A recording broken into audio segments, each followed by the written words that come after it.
El término piratería es de uso habitual en materia de propiedad intelectual para referirse a las conductas ilícitas de reproducción y distribución de ejemplares de obras y producciones intelectuales. La piratería, nos guste o no, es un delito, especialmente cuando se realiza a escala comercial, porque afecta a las justas ganancias del autor original. En particular, con esta actividad se pueden afectar obras y producciones intelectuales de distintos tipos, como la literatura, música, audiovisuales, programas de computadora, videojuegos y entre un sinfín más, como también las falsificaciones de algunos productos como ropa, perfumes, juguetes y hasta cigarrillos. Como tiene una historia bastante interesante, hoy les quiero traer un breve repaso sobre la piratería.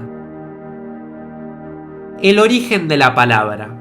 Pese a que consideremos que la piratería es una práctica nacida con el internet, en realidad es bastante más antigua, tan vieja como la navegación misma. La piratería es una práctica de saqueo organizado o bandolerismo marítimo. Consiste en que una embarcación privada o una estatal amotinada ataca a otra en aguas internacionales o en lugares no sometidos a la jurisdicción de ningún estado, con el propósito de robar su carga, exigir rescate por los pasajeros y hasta convertirlos en esclavos, muchas veces apoderándose de la nave misma. Junto con la actividad de los piratas que robaban por su propia cuenta, cabe mencionar a los corsarios, empresarios marineros particulares contratados por el Estado para atacar y saquear las naves de un país enemigo. O sea, la principal diferencia entre un pirata y un corsario era que los corsarios eran legales. Y te digo que estaba bastante bueno ser un corsario porque te ofrecía ciertas garantías. Por ejemplo, eras tratado como soldado de otro ejército y no como un simple bandido, ladrón y asesino que eras. Esto era la piratería al mejor estilo de Piratas del Caribe, que se sigue manteniendo en la actualidad, aunque no es tan espectacular como nos muestra Disney. Pero el término piratería poco a poco comenzó a utilizarse para describir otras prácticas, que obviamente existían antes del uso de internet, pero usándolo como medio. Así como los antiguos piratas delinquían en aguas internacionales, internet brinda el anonimato y el territorio sin ley necesario para proliferar estos actos bien alejados de los 7 mares. El iPod y el MP3. La música es una parte esencial de nuestras vidas hoy en día. Hay música más culta y música más banal, pero no creo que exista nadie que realmente viva sin ella. Durante los años 80, la aparición del Walkman de Sony empezó una revolución en la música portátil. Uno podía salir por la calle y escuchar su música favorita. Algo similar sucedió con el Discman, su sucesor, que en vez de usar cassettes, se usaba CDs. Pero esto no dejaba de traer algún que otro problema. Si querías mantener la portabilidad, tenías que llevar un CD o un cassette que contenían un álbum completo de un único artista, y era algo así como escuchar un recital completo mientras viajabas en el bondi yendo a trabajar. Pese a que esta era la forma más recomendada de escuchar música, ya que estamos disfrutando de una obra que un artista ideó para que se oyera completa, existían personas que preferían crear sus propias listas de reproducción con un mix de sus artistas preferidos. Esto provocaba que la gente grabara en cassettes sus canciones preferidas de la radio, mientras que rezaban para que el locutor no hablase encima, hasta completar la cinta y crear una linda mezcla. Otros copiaban algunas canciones de sus discos preferidos a un CD virgen con la misma intención. Pero esto nuevamente traía otro inconveniente,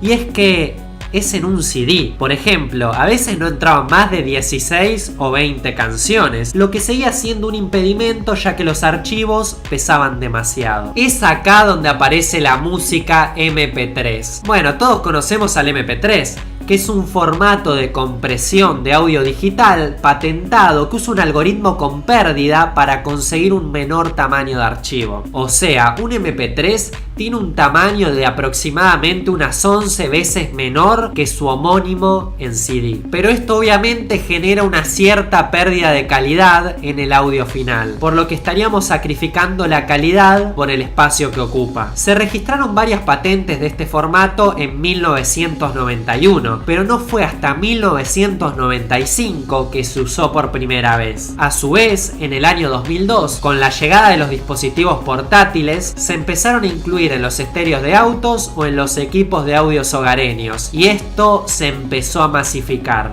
Y uno de estos dispositivos portables, sí, fue el iPod. Ya existían varios productos capaces de reproducir MP3 antes de que Apple apareciera. Esto es verdad, pero lo revolucionario que crearon con el iPod fue incluirle un disco duro interno en vez de una memoria flash, lo que permitía que pudiésemos llevar miles de canciones en nuestro bolsillo. Y esto no solo le permitió a Apple revivir de sus cenizas la mística que hoy rodea a la empresa, sino desatar una revolución musical que había sido originada a principios del 2000 por Napster.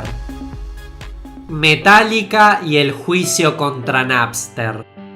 El 13 de abril del 2000 se vivió un momento histórico a raíz de un proceso judicial. La banda estadounidense Metallica ingresó su demanda en contra del servicio de distribución de música por internet llamada Napster. Ese día se convirtió en un hito dentro de la ahora habitual relación entre la música y las posibilidades que entrega la web. Esto porque posterior a su aparición, las ventas de discos físicos cayeron a lo largo de los años, en contraste al auge del intercambio y reproducción de música gracias a internet que se vive hoy. El conflicto nació cuando el baterista de Metallica, Lars Ulrich, junto a sus compañeros, se dieron cuenta del intercambio de su música en Napster. Napster era un programa P2P, un sistema de computadoras conectados sin necesidad de servidores que permitía compartir archivos en MP3 entre los usuarios, los que en su mayoría habían sido obtenidos de manera ilegal. Entre ellos estaba una maqueta de I Disappear, canción de Metallica que compuso para Misión Imposible 2 y que ni siquiera habían lanzado oficialmente, por lo que varias radios norteamericanas comenzaron a difundir la canción. Debido a este conflicto judicial, el nombre de Napster fue cada vez más masivo dentro de los internautas, sumando más adeptos que descargaban el programa y por lo tanto más archivos se compartían. El intercambio de MP3 era totalmente ilegal por razones claras: la distribución de material con derechos de autor, ya sea de registrados en estudio o grabaciones de conciertos. Pero así como Ulrich y compañía le declararon la guerra a Napster, hubo otros artistas y bandas que apoyaron al servicio o que fueron favorecidos, como Radiohead,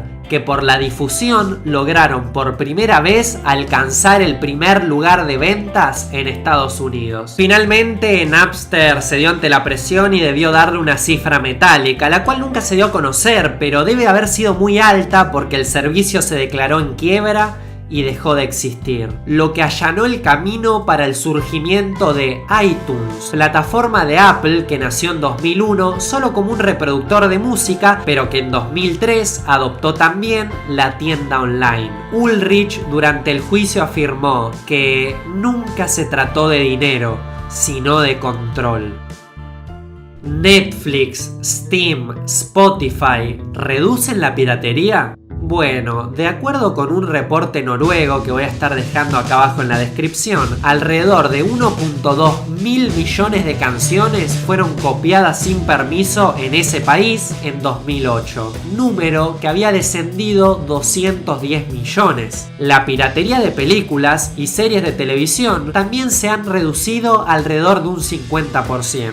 Quienes tengan algunos años en el mundo de internet y que hayan llegado tarde a la era Napster, recordarán el programa Ares o la página Megaupload, que hace ya varios años tuvo un gran problema con el FBI. Incluso mucha gente fue demandada por miles de dólares en ese país. Pero la llegada de Steam, Spotify y Netflix para juegos, músicas y películas, poco a poco comenzaron a sacarnos de esa delictiva costumbre y acostumbrarnos a pagar por aquello que consumíamos online. Según Lav Torbund, profesor de la Universidad de Oslo, no hay excusa para reproducir contenido de manera ilegal. Sin embargo, cuando tenés opciones por las cuales no debes pagar mucho y además son fáciles de usar, resulta menos interesante recurrir a las alternativas ilegales. Algunas de las encuestas en este país muestran que el 47% de las muestras utilizadas usan algún servicio de música por streaming, por ejemplo Spotify para escuchar música, aunque solo la mitad de este porcentaje paga por el servicio premium. Incluso países como Reino Unido están fortaleciendo las leyes que protegen los derechos de autor, y una de las medidas tomadas incluyen un modelo de 3 llamadas de atención, el cual consiste en que cada vez que realizás una descarga ilegal y tu dirección IP es identificada, recibís una carta que funciona como llamada de atención explicando que se identificó actividad ilegal en tu ubicación. Algo así como los strikes de YouTube. Si juntás 3 de esas cartas, entonces vas a ser citado y podrías enfrentar cargos legales si así lo decide el autor del contenido del que has hecho mal uso. Quiero ponerlos un poco en perspectiva. Los servicios de streaming como Spotify cuentan con 20 millones de suscriptores y siguen creciendo. Netflix, por ejemplo, cuenta con 60 millones de usuarios. Pero por otro lado, la piratería o el intercambio de contenidos digitales a través de solo BitTorrent alcanza más de 100 millones de usuarios. Incluso, para que se den una idea, la canción que usé en el video de la juntada rancia, compuesta por la banda de unos amigos, fue copiada en el video y compartida en YouTube sin respetar sus derechos de copyright, cosa que descubrí hace muy poco tiempo. Aunque tal vez no tiene que ver de lleno con el tema de la piratería, quería cerrar este video hablando un poco de lo mal llamado gratuito. Hace poco la empresa GameStation declaró que posee el alma de 7.500 usuarios. ¿Cómo es esto?, te preguntarás. Bueno, 7.500 personas aceptaron los términos y condiciones legales de sus productos en venta en su tienda online, gracias a una cláusula legal que nadie leyó. Y esto no termina acá, porque la empresa bromea diciendo de que en cualquier momento puede reclamar esas almas. Y esto no es ninguna novedad. Nadie lee los términos y condiciones. Y es por esta razón que muchas empresas se abusan, como por ejemplo Facebook. Nadie sabe que cuando uno se crea una cuenta les da acceso a ellos a que lean todas tus conversaciones y usen esa información como base de datos. Y no, quédate tranquilo, no le importás a Facebook. A nadie le importa los mensajes de tu mamá con tu tía Margarita hablando de cómo está creciendo la inseguridad social. No le importás, pero le importás como masa. Le importás como producto. Y esto tampoco es para que te paranoiques y digas, pero entonces ¿qué querés? ¿Que no usemos ninguna red social?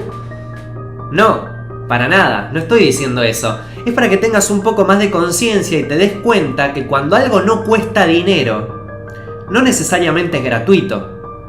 Lo estás pagando con tu libertad.